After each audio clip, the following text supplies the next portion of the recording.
big week if you're a soccer fan, especially if you are following Euro 2024. Germany hosted the final of Europe's top football tournament. Favorite Spain denied England a chance to, quote, have the cup come home with a 2-1 victory. Okay, to discuss the thrilling end to Euro 24, we're joined by Kate Delaney.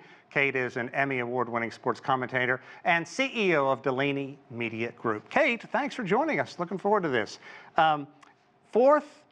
A record fourth win for the Spanish team by defeating England 2-1. You know what I really love is just the passion that football, whether it's in Europe, whether it's in Latin America, Africa, wherever, the passion that really comes out in this. Talk about the tournament, your thoughts about it, and Berlin seemed to do a wonderful job with this. Boy, I so agree with you, Sean, and thanks for having me on. That Berlin really knocked it up a bunch. It was incredible, even to see the what I would call trophy presentation at the end of the thing, but all the way through, it was first class. There's no question about it.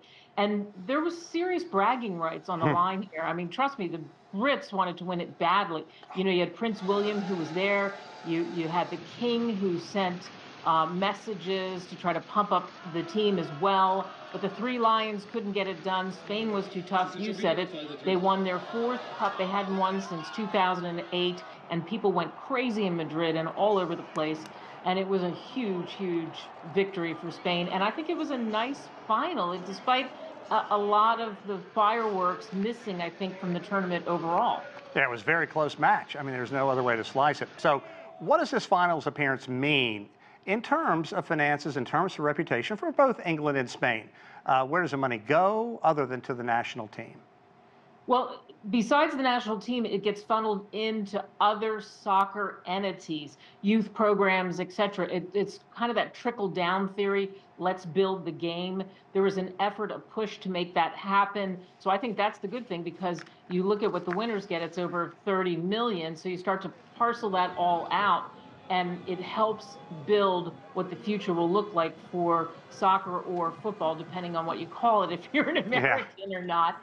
And I think that's a good thing, because a lot of that will go out, and the players will certainly get their bonuses, so everybody wins. You know, we're watching right now the Spanish team go through the streets with the trophy, all the rewards, the accolades. It has got to be brutal for England to come so close, and they really wanted it so bad. They did. You saw Palmer's face. It was just, he was downtrodden. And you could also see that a lot of the players, you know, they put on the brief smiles and shook hands and were gentlemanly, let's say, about it. But ultimately, a lot of those medals went in their back pocket. Okay, we know about the money for the men's team. How does this compare to what the women receive?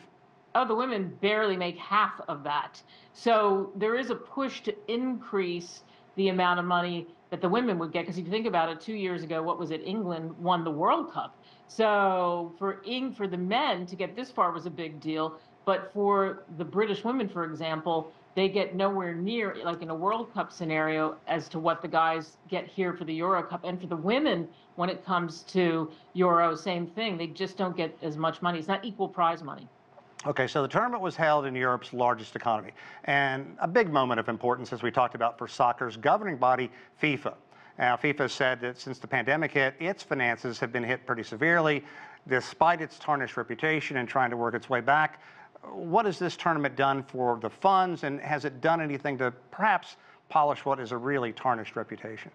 I think you said it there at the end, Sean. It helps the tarnished reputation, because I have to tell you, even people I know that aren't huge necessarily soccer fans, I am, they were watching this, and then of course they were watching later Copa America. Yeah. So it was a big day of soccer, and they got more eyeballs, and the more the storylines flow, like Yamal, the 17-year-old, and how exciting that is for Spain. I think the personalities, etc., that really drives it. And so definitely a little bit of that tarnish is off, and they're building back those coffers that they were complaining about, that they lost so much money during the pandemic. You know, I don't want to get into Copa too much, but we know that, you know, there was a pretty ugly scene down there, and a lot of people are wondering, what is this going to do to the World Cup when it hits the Americas?